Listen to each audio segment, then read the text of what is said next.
kugira ngo twibuke aho Imana yadukuye, kugira ngo twibuke imihigo twahize. Nimusengere igihugu cyane kandi namwe muririre ubugingo bwanyu. Musengere igihugu cyane kandi namwe muririre ubugingo bwanyu, kuko ubugingo nibwo buzabona mu maso y'Imana. Uyu mwaka ni umwaka ugoye, ni umwaka uteye ubwoba, ni umwaka uruhanyije, ni umwaka w'amakuba, ni umwaka w'akaga, ni umwaka Imana izaza kugaragazamo icyubahiro cyayo. Narabibabwiye mu mpera z'ukwezi kwa 12, naratambukije ubwo buhanuzi simbusubiramo, ariko Imana yavuze ibintu bikomeye, ndetse Imana iravuga ngo abantu ntibagisenga, babuze umwanya. Ariko uyu mwaka niba warabuze umwanya wo gusenga, Imana iraje ugushakira. Hari abantu Imana igiye gushakira umwanya. Umva nkubwire, rero dutangiye kubona ibise. Imana itugirire neza. Ntabwo kiriya ari ikimenyetso kigaragaza yuko Imana yarakaye, ariko nanone ni akantu gatoya, kariya ni akajeste gatoya Imana ikora kugira ngo igaragaze, ikangura abantu. Bivuze iki rero ku muntu usenga? Ikintu bivuze yuko turimo twegera ku mugoroba w'isi. Bivuze yuko tugeze ku gihe umukwe agiye kuza gutwara itorero ryiwe. Bivuze yuko wowe ubona biriya bintu ukabona ibintu nka biriya, biragusaba kongera kwisubiramo, ukamenya ubudahangarwa bw'Imana, ukamenya imbaraga z'Imana, ukamenya gukomera kw'Imana, ndetse ukamenya yuko iyi si turimo uyu munsi, iyi si yacu izashira, kandi izashirana no kwifuza kwayo. Imana itugirire neza. Abantu amafaranga barayashaka, abantu ubutunzi barimo barabushaka, bakabushaka bicana, bakabushaka bagambanirana, bakabushaka bagirira nabi abandi. Ariko iyaba wabimenyaga ukamenya ko iyi si izashira, wakwitaye ku iherezo ryawe. Reka turebe, dufatire urugero kuri bariya abantu batoya bakeya, inzu zabo zahiriye hariya uribwira.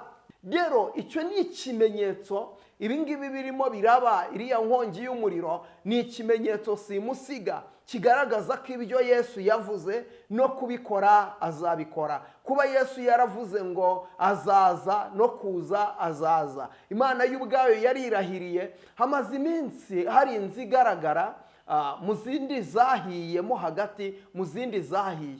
Iyo nzu igaragara, iyo ngiyo yararokotse, iyo ngiyo irasigara. Izindi zose zirashya, iyo ngiyo irasigara. Reka nkubwire, Imana ihabwa igikora ibintu ngo ibure gusiga ikimenyetso kigaragaza icyubahiro cyayo.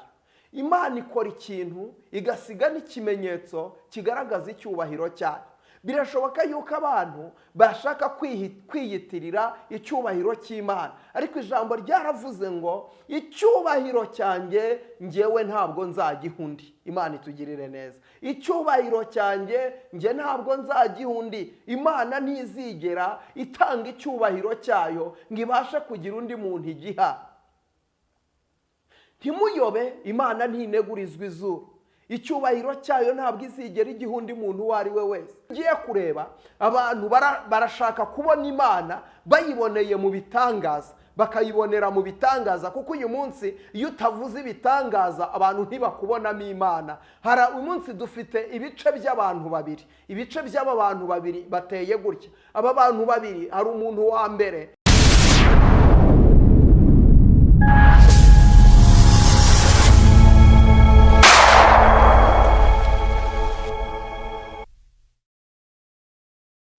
Yesu ashimwe. Ndagusuhuje nkwifurije amahoro y'Imana, habwa umugisha n'Imana wowe ugarutse kubana natwe.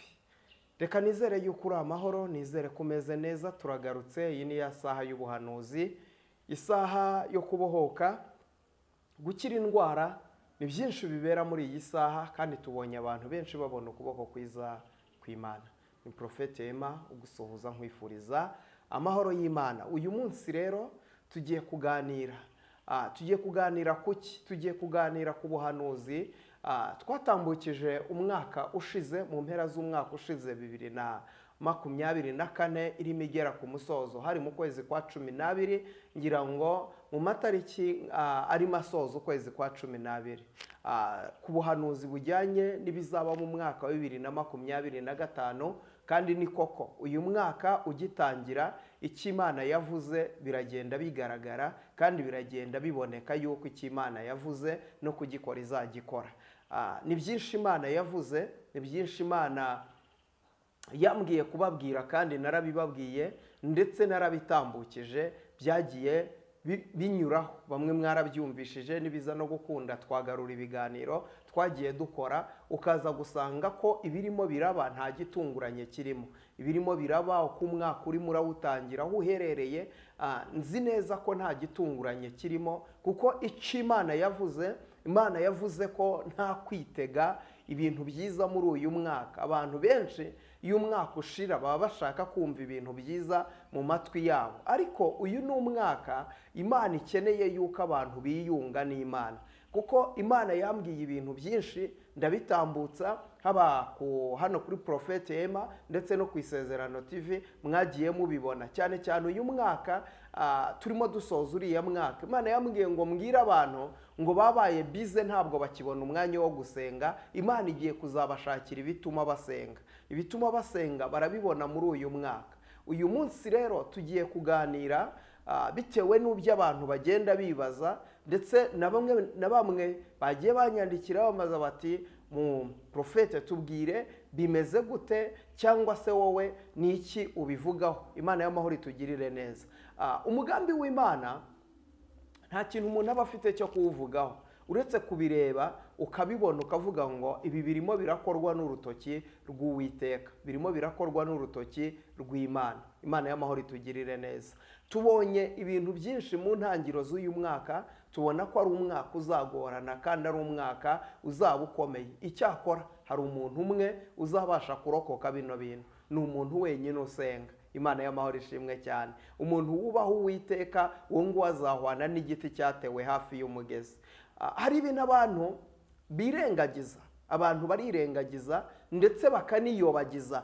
Uyu munsi abantu bafashe Imana bayihindura inyantege nkeya, ariko ni ukuri ntabwo Imana ari inyantege nkeya. Abantu bafashe Imana bayigira kwiraho ngaho, kubera yuko Imana yagiriye ubuntu abantu, ibagirira imbabazi, maze kubagirira imbabazi ibaha amahoro, ibaha umunezero, abantu baragenda basinda umunezero. Imana itugirire neza. Uyu munsi ntabwo ari imyaka myinshi, dusubiye inyuma duhere ku Banyarwanda, duhereye ku Banyarwanda dusubire inyuma. Munyarwanda, munyarwandakazi, we wibuka mu gihe ntabwo ari igihe kinini cyane, uhereye muri 94 kugeza uyu munsi, ntabwo ari imyaka myinshi iciyeho. Yego ni myinshi kuko irimo irakabakaba 30, turi kwinjira mu wa 31. Ugiye kureba ibyo u Rwanda rwaciyemo, Abanyarwanda baciyemo, byari bikomeye kandi byari biteye ubwoba. Benshi mwagiye musenga musaba Imana uti Imana nuturinda ukaturokora, nubana natwe ukatubambira amahema ukatugirira neza, ibuka amasengesho wasenze ubundabunda uri mu gihuru, amasengesho wasenze bigoye bikomeye, ndetse na Imana yakugiriye neza ikongerera igihe cyo kongera kubona izuba. Hari benshi bari bazi ko batazongera kubona izuba, bari bazi ko batazongera kubona igihugu gitekanye kirimo amahoro, noneho ngo kigere hano uyu munsi kigeze. Ni ibitangaza Imana yakoze ku buzima bw'Abanyarwanda n'Abanyarwandakazi. Ibyo ngibyo Imana yakoze, ibuka imihigo wahigiye Imana. Hari imihigo wahigiye Imana, benshi mwahize imihigo. Muravuga ngo Mana nuturokora, Mana nutugirira neza, Mana nudutabara. Benshi muhiga imihigo, muravuga ngo muzakorera Imana, muravuga ngo muzaba bugufi bw'Imana, muhiga imihigo yo kuzakizwa, muhiga imihigo yo kuzakiranuka, ndetse muhiga imihigo yo kuzagenda uko Imana ishaka. Ni byinshi abantu bagiye bahiga, kuko iyo umuntu agiye gupfa abona urupfu rumuri imbere, abona urupfu rumwugarije, abona abo mwari muri kumwe, abo mwari muziranye, abo mwabyirukanye barapfuye, wowe urasigara. Imana irakurinda, ugasanga mu muryango w'abantu nk'icumi barapfuye, wowe urasigara. Imana ikugiriye ubuntu. Hari amagambo Paulo yabwiye Tito, aramubwira ngo icyatumye Imana igusigaza kwari ukugira ngo uzatunganye ibyasigaye bitagize gute, bidatunganye. Imana rero iherutse kumbwira ngo abantu baribagiwe, abantu baribagiwe bamaze kugera mu gihugu, bamaze kugera mu migisha yabo baradamarara, abatari bazi kwiga bariga, abatari bazi kuba mu mazu meza babaga muri nyakatsi uyu munsi batuye mu mazu meza, abantu baragenda barasirimuka, abantu babaga muri Kigali ari ibihuru iragenda iba umujyi mwiza usukuye umeze neza, kubwo Imana yarinze abantu, kubwo Imana yatanze umugisha igatanga igihugu ndetse ikagiha n'ubuyobozi bwiza. Ibyo ngibyo byose Imana irabikora. Imana irangije itanga amahoro. Nyuma y'ibyo byose Imana itanga amahoro, amahoro ari mu gihugu cy'u Rwanda ngira ngo ntawe uyashidikanyaho. Umuntu waba ashaka kuyashidikanyaho ni uwaba atareba. Imana y'amahoro itugirire neza. Rero kuba ibyo ngibyo byose Imana yakoze abantu bose babirengaho baribagirwa. Nyuma y'imyaka 30 abantu basinze amahoro. Abantu basinze amahoro kugera kuri rwa rwego umuntu asigaye yumva gusenga nta mumaro wabyo. Umuntu asigaye yumva gusenga nta kintu bivuze. Umuntu asigaye yumva gusenga nta kintu, ari ibintu biri aho ngaho, ari ibintu bisanzwe, ari ibintu umuntu akwiriye gufata uko abonye, akabivuga uko abonye, mbega buri muntu wese akabifata nk'ibintu biciriritse biri aho ngaho. Imana y'amahoro itugirire neza. Ibyo nibyo byateye Imana umubabaro. Imana irababara, iravuga ngo ije guhana abantu. Ni urugero nari ntanze ku Banyarwanda, ariko uyu munsi ubutumwa nje gutambutsa ni ubutumwa bureba isi yose, ku muntu wese wumva ururimi mvuga n'ubasha kurusobanurirwa n'abandi. Imana y'amahoro itugirire neza. Ibi birareba Umunyarwanda, ibi birareba Umurundi, birareba Umukongomani, birareba Umugande, birareba Umunyakenya, Umunyatanzania, birareba Umunyamerika, birareba Umunyaburaya. Nta muntu n'umwe bitareba. Ubu ni ubuhanuzi ukwiriye kumva, kuko ibu ni ubutumwa bwihutirwa kandi bwikubagaho. Birareba umuntu uwo ari we wese. Imana y'amahoro itugirire neza. Ibyo rero Imana imaze kubikora, abantu benshi bagirira neza, bamwe batangira guhinyura izina ry'Imana, ndetse abantu batangira kugaragaza ko ari abanyembaraga kurusha Imana. Turebye mu isi yose, isi nayo ubona yuko ni byinshi Imana yagiye irokora abantu, ni byinshi Imana yagiye irokora abantu, ni byinshi Imana yagiye irinda abantu, kandi byari bibakomereye. Bera yuko nabo bazungu nabo bafite byinshi Imana yabarinze. Abo Imana yarinze imyuzure, hari imyuzure yatambutse ihitana abantu benshi. Imana itugirire neza. Hari ibitero by'abwiyahuzi byagiye biza bihitana benshi, abandi bararoko, bamwe barapfa, abandi bagira gute. Abo bose Imana irabarinda. Ariko noneho mwene muntu arushaho kugenda bamubi cyane. Mwene muntu arushaho kugenda bamubi uko bucya bukira. Abantu barushaho kugenda bidodera ubucocero. Imana itugirire neza. Kwidodera ubucocero nshaka kuvuga niki? Abantu barushijeho kuvumbura ibintu bihinyuza Imana, bishaka kugaragaza yuko bo ubwabo ari bo banyembaraga, bishaka kugaragaza yuko bo ubwabo ari bo banyacyubahiro, ari bo bafite ijambo, ari bo bigesheje aho bageze uyu munsi. Uyu munsi barashaka kuzimya Imana, kandi icyo kintu ntabwo kizakunda. Ntabwo kizakunda. Umwaka w'2025 ni umwaka Imana yambwiye ngo ni umwaka izaza ikisubiza icyubahiro cyayo. Kandi uyu mwaka uzajya kurangira abantu mwarize kubaha Imana, ndetse uyu mwaka uzajya kurangira abantu batemeraga Imana muzayemera kwihari. Uyu munsi reka tuganire ku kantu gatoya mu itangira z'uyu mwaka iby'Imana ikoze. Tubonye muri Amerika ahitwa muri Los Angeles, hariya muri California, hamaze iminsi harimo harashya umuriro mwinshi cyane uteye ubwoba. n'ubu ngubu utari wazima. Nakomeje kugenda ndeba, harimo ahantu hagishya bakigerageza kuzimya kugira ngo barebe uko byagenda.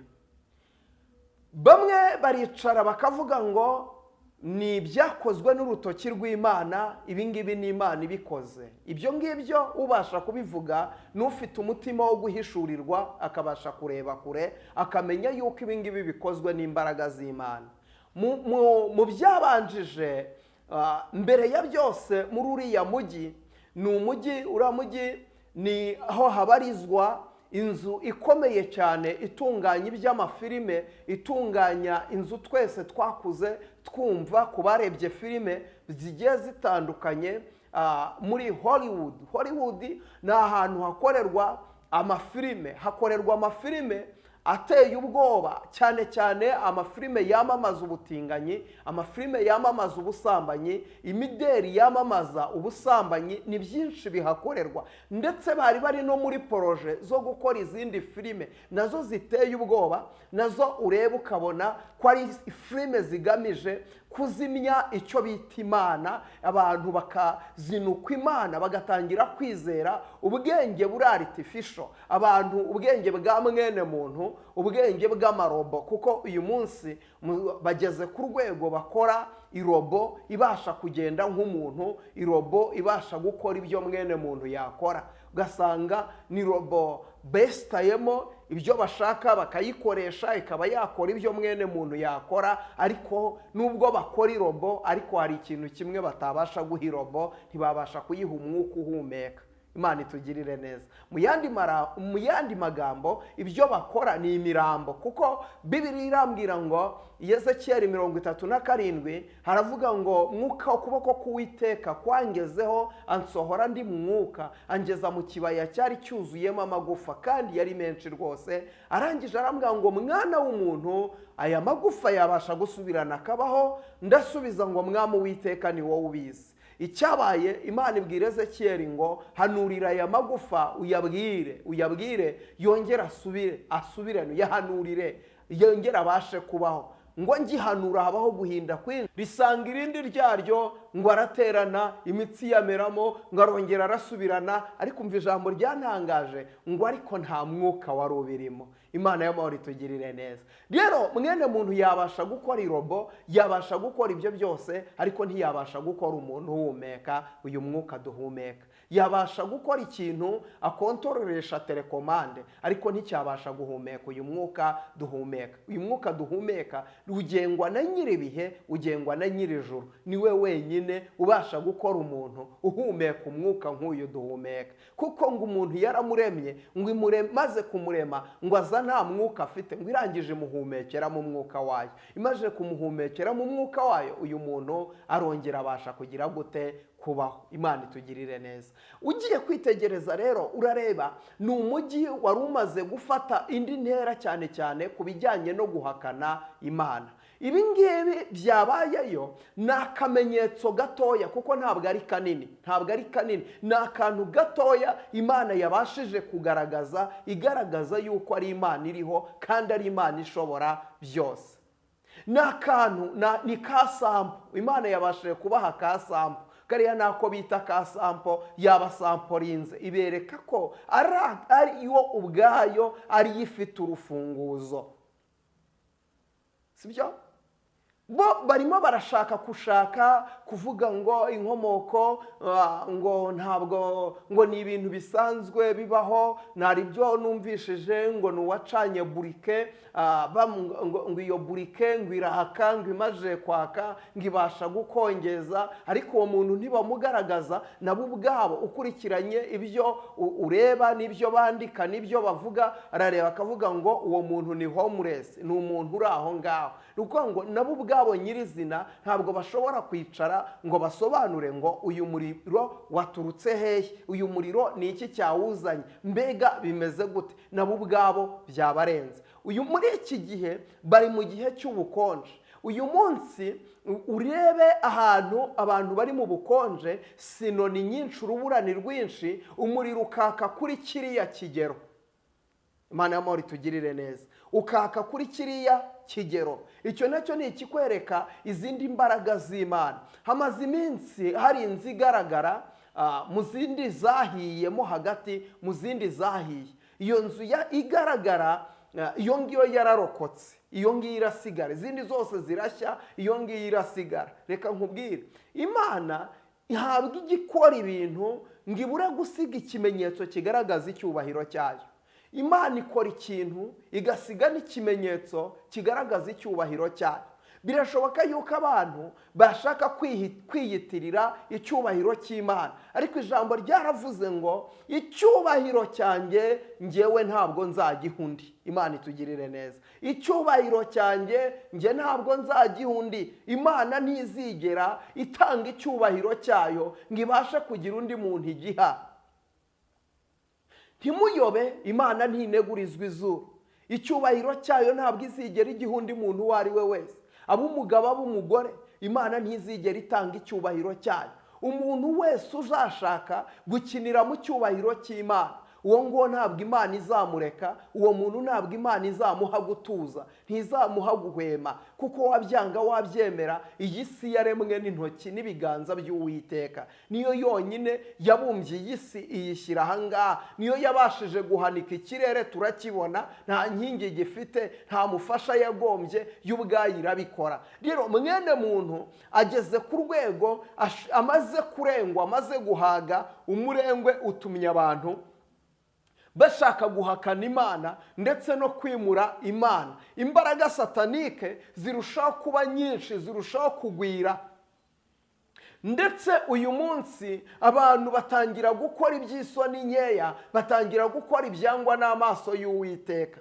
Mbere y'ibyo ngibyo byari byabanje ngo bari babanje gukinira ku Mana, ngo bafata umumaro w'ibintu byose, umumaro bagiye bagirirwa n'ababyeyi babo, umumaro bagiye bagirirwa n'abafashije mu kweditinga amafilime ibiki, ariko ngo bageze ku Mana barayireba babona nta mumaro ifite. Ndetse ngo ibyo bintu byose biragenda bigira amanota, ariko Imana bayiha 0, baravuga ngo nta mumaro ifite. Ibyo ngibyo ntabwo Imana iri mu gihugu cyo mu ijuru yaguturiza. Hari ibindi wakora, ariko iyo ugeze kugukinira ku cyubahiro cy'Imana, y'ubwayo irururuka ikaza kugaragaza ko ari Imana ishobora byose, ikaza kugaragaza ko ari Imana y'inyembaraga.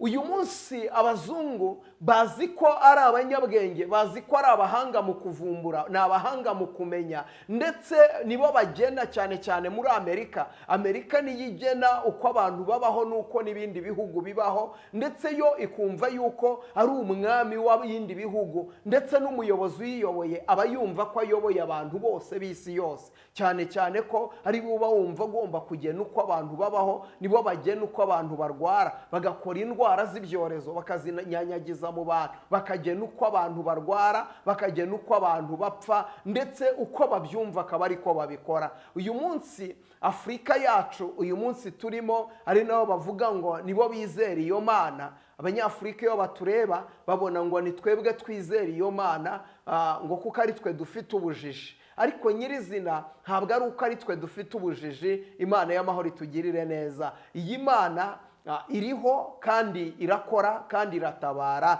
Nusubiza amaso inyuma wowe nkurikiye, uraza gusanga ko iyi Mana ikora, uraza gusanga ko iyi Mana ivuga, uraza gusanga ko iyi Mana isohoza amasezerano yayo. Icyo yavuze ku muntu izagisohoza.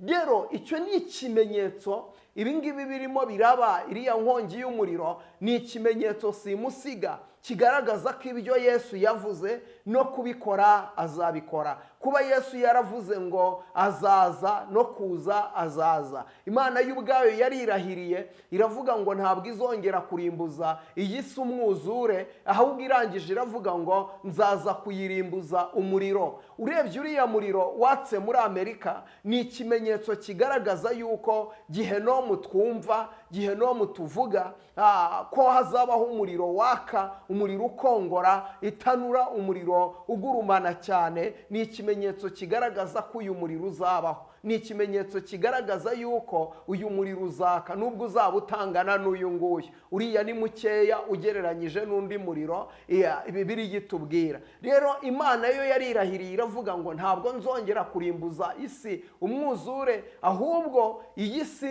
nzayirimbuza umuriro, azayitwikisha umuriro. Imana y'amahoro itugirire neza. Rero dutangiye kubona ibise. Imana itugirire neza. Ntabwo kiriya ari ikimenyetso kigaragaza yuko Imana yarakaye, ariko nanone ni akantu gatoya, kariya ni akajeste gatoya Imana ikora kugira ngo igaragaze, ikangura abantu. Bivuze iki rero ku muntu usenga? ikintu bivuze yuko turimo twegera ku mugoroba w'isi, bivuze yuko tugeze ku gihe umukwe agiye kuza gutwara itorero ryiwe, bivuze yuko wowe ubona biriya bintu ukabona ibintu nka biriya, biragusaba kongera kwisubiramo, ukamenya ubudahangarwa bw'Imana, ukamenya imbaraga z'Imana, ukamenya gukomera kw'Imana, ndetse ukamenya yuko iyi si turimo uyu munsi, iyi si yacu izashira, kandi izashirana no kwifuza kwayo. Imana itugirire neza. Abantu amafaranga barayashaka, abantu ubutunzi barimo barabushaka, bakabushaka bicana, bakabushaka bagambanirana, bakabushaka bagirira nabi abandi. Ariko iyaba wabimenyaga ukamenya ko iyi si izashira, wakwitaye ku iherezo ryawe. Reka turebe, dufatire urugero kuri bariya abantu batoya bakeya, inzu zabo zahiriye hariya uribwira miliyari zahiriyemo hariya ukuntu zingana, miliyari zahiriyemo hariya ukuntu zingana, zirimo zirabarirwa mu gaciro ka miliyari 100 z'amadolari. Ntabwo ari ay'amanyarwanda, ntabwo ari ay'amakongomani, ni amadolari, miliyari 100. Harimo abantu bari bakize, bari bafite, barakubwira ngo mu nzu zahiye hariya, mu nzu zahiriye muri uriya mujyi, ngo yari ifite agaciro gakeya, gatoya, iyo ngiyo iciriritse, ngo ni iya miliyoni 30 z'amadolari. Iyo ngiyo niyo nzu yari irimo iciriritse. Urareba umuntu wari umukire ku mugoroba umwe, ariko igitondo kimwe arabyuka, uyu munsi ntafite urwara rwo kwishima. Uza amadolari yahiriye mu nzu z'abantu, ahiriye mu makofre fort, uza amadolari yahiriyemo, uza ubutunzi bwatikiriyemo hariya. Umuntu wari miliyoneri, wari umutunzi, wari umuherwe, abyutse mu gitondo ari umusabiriza. Icyo kintu uracyumva? Ubuzima ni nk'uburabyo, burarabya ejo bukuma. Mana nyigisha kubara iminsi yanjye, kugira ngo ntunge umutima w'ubwenge. Mana nyigisha kubara iminsi yanjye, iminsi yanjye ntizabe impfabusa. Yewe wa musore we, ishimira ubusore bwawe. Imana y'amahoro itugirire neza. Ibyo ngibyo urabireba ukabyumva, urabikurura ukabishyikira. Wowe wicaye urareba ukabona ni ibisanzwe, ariko nzarimirana y'umunyabute ntiyihimbira, atinya imbeho. Nicyo gituma mwisarura azasabiriza. Niko byahoze, ngo byatumye umuserebanya ushyura kongoka, kubera niko byahoze. Ku gihe cya Nowa abantu bararyaga, bararongoranaga, barashyingiranaga, ariko Nowa akababwira ngo nimwihane, nyamara imvura izagwa. Bakamubwira ngo ibyo ni ibisanzwe, vana propagande zawe aho ngaho. Ni naho havuye umuririmbyi uvuga ngo Nowa kuki wubaka iyo nkuge, urakora iby'ubupfapfa rwose, dore utuye imusozi kandi nta mazi ahari, ibyo ukora biratuyobera. Dore utuye imusozi kandi nta mazi ahari, ibyo ukora biratuyobeye. Imana itugirire neza. Mubigira inama yo kubazanya, bati Nowa yabavuga ukuri, bati habe na gato ntidukwiye kwemera, ibyo akora biratuyobeye. Imana y'amahoro itugirire neza. Nowa yarababwiraga, ariko bakinangira imitima, abantu bakanga kumva. Rero uyu munsi barimo barashaka iyindi nyito babyitirira, kugira ngo, kuko bo ntibashaka kugaragaza ko Imana irimo, kuko abanyepolitike bo barimo barashaka kwigizaho iryo jambo Imana, kandi uko bashaka kwigizaho iryo jambo Imana niko riri buze kurushaho kubakanda. Iryo jambo, iryo zina iryo zina abantu barimo bashaka kwirengagiza, iryo zina ryabazamuye, iryo zina ryabahaye ijambo, iryo zina ryabahaye icyubahiro, iryo zina ryabahaye imbaraga, barimo barashaka kuryigizayo. Izina ryabahaye imbaraga, izina ribagiza abo baribo, izina ribahaye ijambo, izina ribahaye gukomera. barimo barashaka kuryigizayo, bagashaka kubitwerera irindi zina. Ariko ndagira ngo mbabwire barokore banyamasengesho, nimube maso kandi musengeshe umwuka iteka, musengere ubugingo bwanyu cyane, kuko tugeze ku mugoroba w'isi. Uyu mwaka ni umwaka abantu bose bakwiriye kwezwa. Ibi ngibi nibiguha ikimenyetso kivuga ngo uko byagenda uko ariko kose, Yesu ariho kandi azaza. Imana itugirire neza. Yesu ariho kandi azaza. Vuga ngo Yesu ariho kandi azaza. Wowe urimo urakora ibyaha, bikore vuba, kandi niba umaramaje kubikora, bikorana umwete, kuko igihe cy'isarura gishize, ngo abakozi bose bazataha, ngo kandi umwami wabo azabakira ababwira ati nimuze mwakoze neza. Ndagira ngo mbabwire nimushakashaka n'Imana umwete, kandi umuntu wese aharanire gutungana, uharanire gukora imirimo myiza, kugira ngo iyi mirimo izagenda iguherekeza.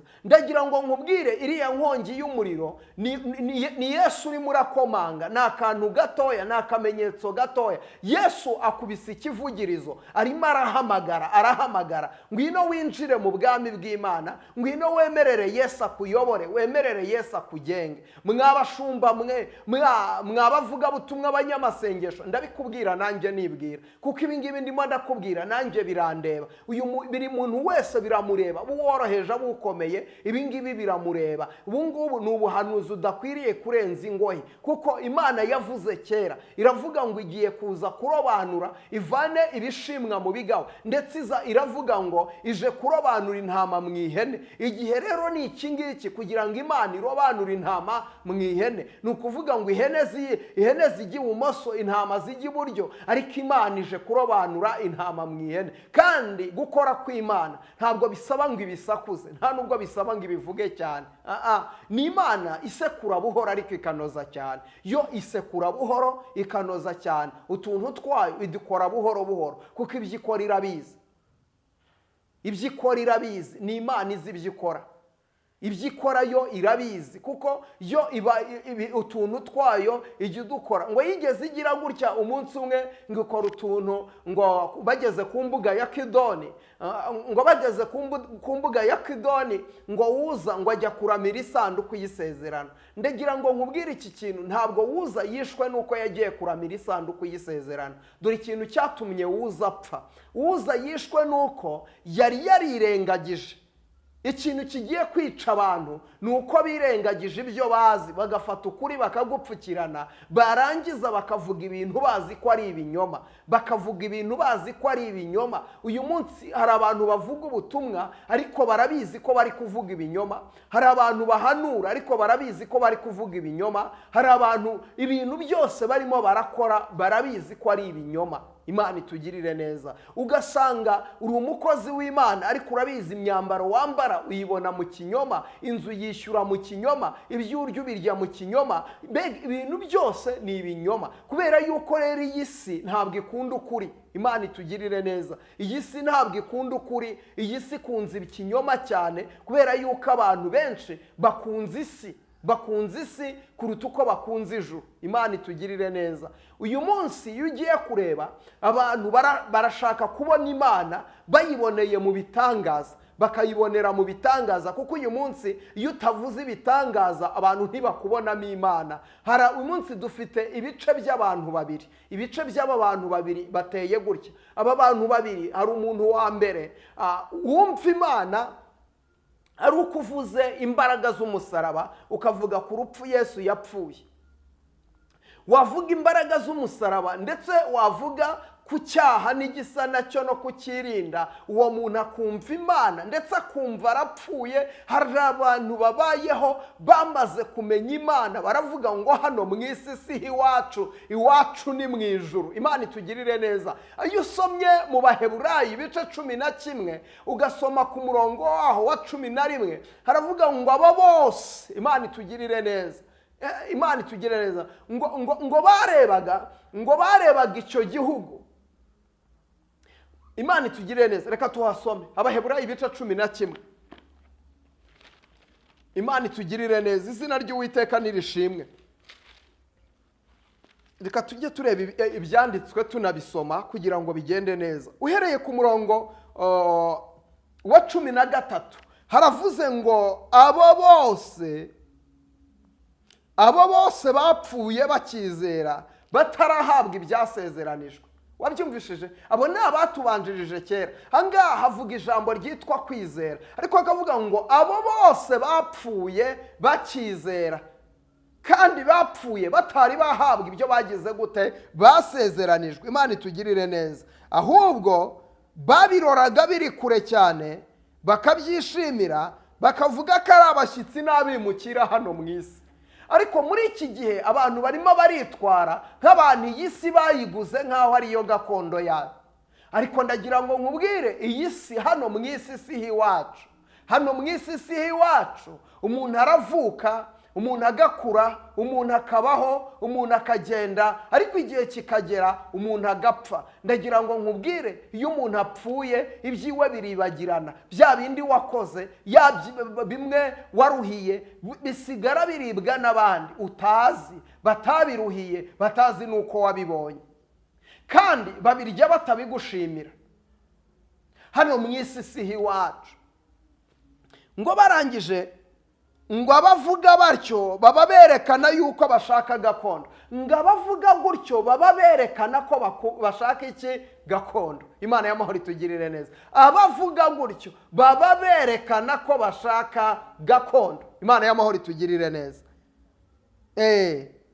Ngo berekana ko bashaka gakondo, iyo baba barakumbuye gusubira iyo bavuyemo, baba barabonye uburyo bwo kusubirayo, ariko noneho barashaka gakondo irusha icyo gihugu kuba cyiza. Imana itugirire neza. Ngiyo baza kuba barakumbuye gusubira iyo bavuye, baba barabonye uburyo bwo gusubira hehe? Iyo bavuye. Umva mvugane nawe, hari abantu rero babayeho, abo bantu bumva Imana ari ukuvuza imbaraga z'umusaraba wa Kristo, ukavuga urupfu yapfuye, ukavuga ko yatwitangiye ndetse akatumenera amaraso. Abo bantu birinda muri byose, abo bantu baratungana rwose, abo bantu bagenda bibombaritse ndetse bagenda ku buryo bameze gutya, kavuga ngo nge ndi umukirisitu kandi nzahora ndiwe. Uyu muntu iyo uvuze ku maraso ya Yesu yumva Imana kurusha cyane. Imana itugirire neza. Waririmba uyu muririmbyi uvuga ngo umusaraba niwo bendera yacu, twabakijijwe twemeye n'isoni zawo niwo tuneshereza. Haleluya. Umusaraba niwo bendera yacu, twabakijijwe twemeye n'isoni zawo niwo tuneshereza. Aba bantu reka wibabwira iby'isi, wibabwira kujya kuryoshya, wibabwira kujya gusohoka, wibabwira kwisanisha n'isi. Bo batumbiriye gakondo, barajya mu bwami. Hano mu isi si iwabo, bategereje Kristo uzabacungura. Abo bantu aravuga ngo nge ndi umukirisito kandi nzahora ndiwe. Abo bantu iyo uvuze ku musaraba, ukavuga amaraso ya Yesu, akavuga umuzuko, ayiwe ahita yumva Imana, akayumva. Twajyaga dutinya urupfu, Yesu arugira irembo. Imana itugirire neza. Wavuga ku musaraba akawumva. Uwo muntu ngo atumbiriye gakondo yo mu ijuru, kuko azi ko ari igihugu kirushije iki ngiki arimo kuba cyiza. Uwo ngo niwe mugenzi ujya mu ijuru. Hakaba undi muntu wa kabiri wumva Imana ari uko uvuze ibitangaza. Mubwire ko Imana imwubakiye inzu nziza, ahita avuga ati urimo neza, urimo ati urimo profete, urimo. Wamubwira ati dore zonima, ati dore igukoreye mariage yihuse cyane, ati profesa yaho hatinde. Wamubwira ati Imana dore iguhaye amamodoka, Imana dore irakuzamuye, dore Imana irakubatse, dore irakubyibuhije, ati urimo neza profete. Wamubwira ati akira visa urire indege ugenda ujya i Burayi. Aho ngaho uvuze gutyo nibwo yumva Imana. Hari abantu bumva Imana kubera yuko uvuze ku bitangaza, ukavuga ku bitangaza, ukavuga ku by'Imana ikora, ukavuga ko bazabona amafaranga, bazabona amamodoka, bazabona ama etaje. Abubwira utacira viza, acira imodoka, acira amafaranga, icyo gihe Imana arayumva, Imana arayumva. Ariko ntumubwire iby'umusaraba, ntumubwire iby'umusaraba. Uwo ngo ameze nka Nyamurya nino. Nasomye agatabo k'umugenzi kambwira inkuru z'umugabo witwa Nyamurya nino. Yahuye na Mukristo, Mukristo amubwira uburyo yamaze kumenya ko umudugudu barimo uzarimbuka, yamaze kumenya yuko igihugu batuyemo kizarimbuka, ariko hari ikindi gihugu bagomba guhungiramo bakazakijyamo. Mukristo ngo aramwira, ariko ngo arenzaho ijambo rivuga ngo muri icyo gihugu ngo habahomo imigezi, ngo irimo izahabu, ngo icyo gihugu ngo ni igihugu kirimo zahabu, ngo ni igihugu kirimo amazu meza, ngo hari inyanja z'ibirahure. Ngo arangije ngo aramubwira, Nyamurya nino arangije aramubwira ati buretse gake, uvuze ku bya zahabu ndabyumva, Imana itugirire neza, uvuze ku bya zahabu ndabyumva, atongera unsubiriremo nyabo, ati icyo gihugu tuzagerayo dute yewe, tuzagerayo dute? Ati ngewe rero nkimara kumva ibyizo zahabu ngenda gukurikiye, Imana itugirire neza. Buriya abo bantu bameze nka Petero. Petero akiri kumwe na Yesu, ngo yigeze abaza Yesu, aramubaza ngo ko twasize ibyacu tukagukurikira uzatugororera iki? Umva amagambo Yesu yabwiye Petero, aramubwira ngo mukiri mu isi muzakubirwa inshuro 100. Imana itugirire neza. Petero ati icyo kirafatika.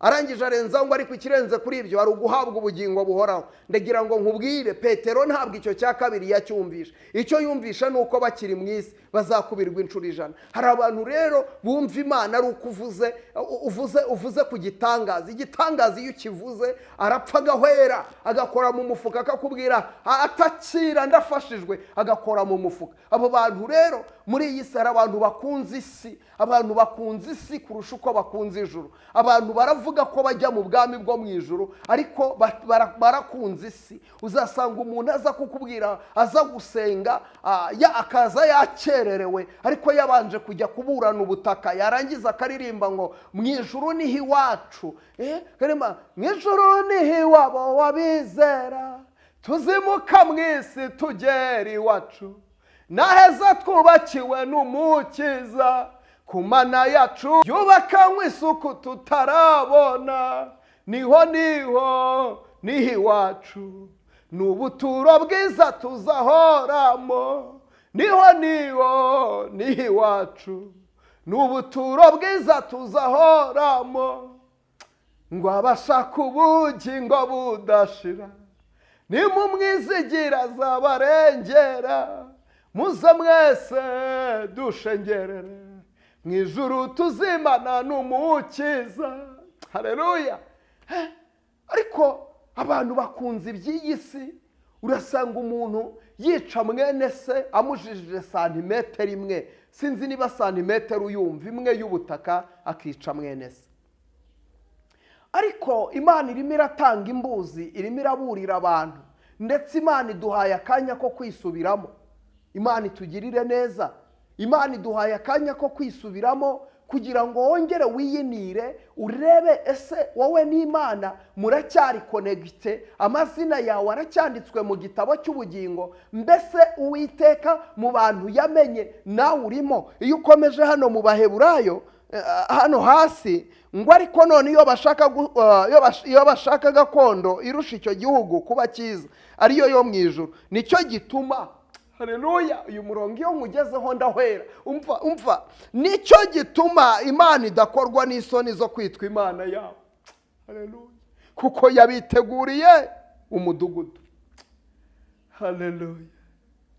Haleluya. Imana ishimwe. Nicyo gituma Imana idakorwa n'isoni zo kwitwa Imana yawe, ngo kuko yabiteguriye umudugudu. Haleluya. Ngo ntikorwa n'isoni zo kwitwa Imana yawe. Ndarimvuze ngo Imana icyampa ntikorwe n'isoni zo kwitwa Imana yawe.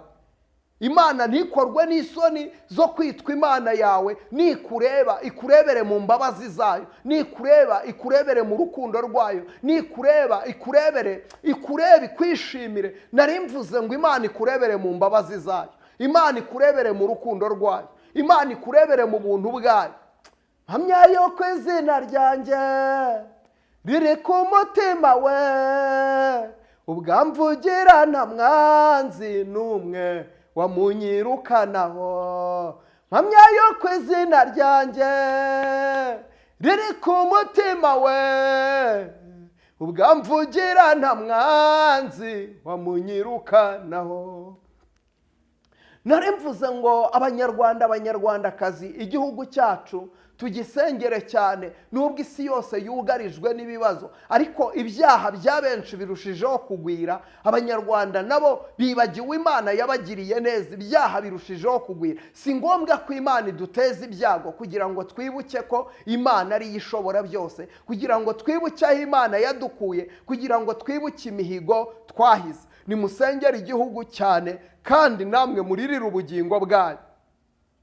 Musengere igihugu cyane, kandi namwe muririre ubugingo bwanyu, kuko ubugingo nibwo buzabona mu maso y'Imana. Uyu mwaka ni umwaka ugoye, ni umwaka uteye ubwoba, ni umwaka uruhanyije, ni umwaka w'amakuba, ni umwaka w'akaga, ni umwaka Imana izaza kugaragazamo icyubahiro cyayo. Narabibabwiye mu mpera z'ukwezi kwa 12, naratambukije ubwo buhanuzi simbusubiramo, ariko Imana yavuze ibintu bikomeye, ndetse Imana iravuga ngo abantu ntibagisenga, babuze umwanya. Ariko uyu mwaka niba warabuze umwanya wo gusenga, Imana iraje ugushakira. Hari abantu Imana igiye gushakira umwanya. Umva nkubwire, Imana ntabwo izagumya gusuzugurwa, kandi umwuka w'Imana ntabwo azahora aruhanya n'abantu iteka. Ntabwo umwuka w'Imana azahora aruhanya n'abantu. Imana ije kwihesha icyubahiro, kandi Imana ije kwigaragaza. Rero ndasoje, ariko nagira ngo buri wese yongere asubize amaso inyuma, twinyuzemo itoroshi nk'abarokore, twinyuzemo itoroshi nk'abanyamasengesho. Ndabikubwira nanjye nibwira, uyu munsi haramutse habaye ibyago muri karitsiye utuyemo, ese we warokoka? Kuriya muntu inzu ye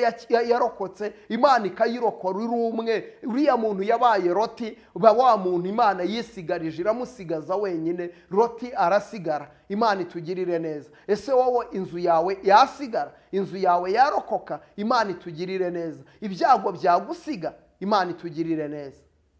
Reka dusenge. Ndagushima nyaguhora ku ngoma Imana, nzi neza ko ushobora byose, nzi neza kuri karuhura, nzi neza ko uri umwami w'abami. Mana, igihe ni iki ngiki kugira ngo abasenga data mukuri no mu mwuka bari bo bamusenga. Ndagusabye twambike imbaraga z'umwuka. Mana, uhishurira abantu ibihishwe, kandi utumenyeshe ibihe. Muririmbyi z'umwuka aririmba aravuga ngo murinzi we, menyesha igihe. Ese wacu ni muhero. Ati ndebera. Aramusubiza ati ijoro ryijimye cyane, kandi buracya hanyuma. Rero natwe mwami tumenyesha iby'iminsi n'ibihe. Ngaho imbaraga zawe nizigumye kuboneka kuri twe, amaraso yawe nagumye kutubonekaho. Urakoze, ni mu izina rya Yesu Kristo, amen. Imana ibahe umugisha. Kora subscribe niba utarayikora, ukore share, comment yawe ni ingenzi. Dukomeze twibanire hano kuri Prophete Emma. Imana y'amahoro ibahe umugisha, kandi Imana y'amahoro ibagirire neza. Ndabakunda. God bless you.